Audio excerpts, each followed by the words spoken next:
સુરતની ઘટના વિશે વધુ સમાચાર સામે આવી રહ્યા છે। ફેનિલ વધુ ખુલાસા કરી રહ્યો છે। આ બાબતે મીડિયા રિપોર્ટ દ્વારા મળી રહેલી જે માહિતી પ્રમાણે આરોપી ફેનિલે પોલીસને ચોંકાવનારું નિવેદન આપ્યું છે। તેને જણાવ્યું છે કે ગ્રીષ્મા સાથે તેની ઓળખાણ જે છે તે ગ્રીષ્માના એક મિત્ર પવન કળથિયા દ્વારા થઈ હતી। શરૂઆતમાં તે બાઇક લઈ અને ગ્રીષ્માને મળવા જતો હતો। ધીમે ધીમે બંને વચ્ચે વાતચીત વધવા લાગી હતી અને અવારનવાર બંને મુલાકાતો પણ કરી રહ્યા હતા। મીડિયા રિપોર્ટ અનુસાર ફેનિલે એમ પણ જણાવ્યું છે કે ગત 22 ડિસેમ્બરના રોજ ગ્રીષ્માનો જન્મ દિવસ હોવાનું કારણે આરવી કોલેજ ખાતે પણ મળ્યા હતા અને ફરવા માટે ગયા હતા।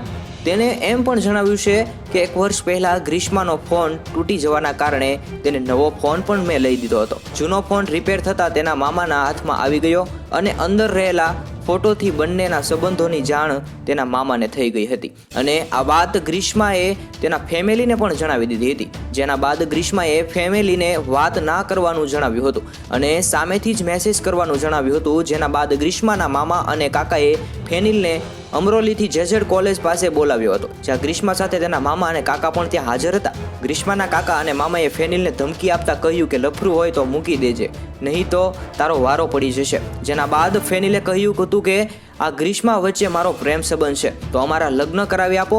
જેના બાદ તેના મામાએ આ બધું જ બંધ કરી દેવા અને તેના ઘરે તેના મમ્મી પપ્પાને મળવાનું જણાવ્યું હતું। આવી રીતે મિત્રો એમ કહેવાય કે મીડિયા રિપોર્ટ અનુસાર ફેનિલે એમ પણ જણાવ્યું છે કે તેના બાદ સમાજમાં બદનામીના ડરથી ફેનિલે મળવાની ના પાડી હતી, પરંતુ ગ્રીષ્મા સાથે તેના મેસેજ ઉપર વાત ચાલુ જ હતી। ત્યારબાદ દિવાળી ઉપર ફેનિલના મોટા બાપાના દીકરા ઉપર ફોન આવ્યો હતો।